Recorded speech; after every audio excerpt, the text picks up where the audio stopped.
Bon, là je viens de faire un test dans de très mauvaises conditions, ça bloque un peu, il y a un problème ici, voilà.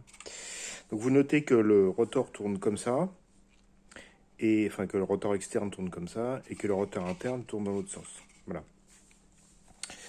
Donc qu'est-ce qui se produit là? Donc j'ai mon rotor externe qui est complet, hein, c'est-à-dire que j'ai pas fait de zone non compresseur.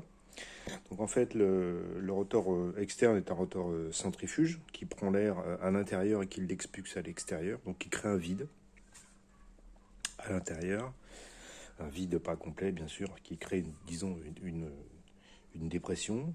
Et là, donc j'ai mon rotor interne qui lui, grâce à l'angle des pales, en fait subit une dépression dans cette zone-là, ici, ici, là, partout. Enfin bon, après, si je rajoute encore des pales, il va y avoir encore de la dépression. Et en fait, du fait qu'il y a moins d'air ici, l'air arrivant par là a tendance à faire une rotation. Donc là, on a une turbine qui est mue non pas par de l'air qui arrive en surpression, mais juste par une dépression. Voilà.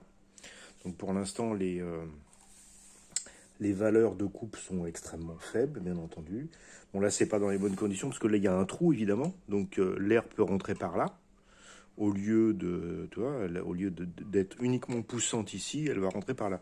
Donc là, je vais ajouter un petit chapeau qui va me permettre de limiter l'entrée d'air.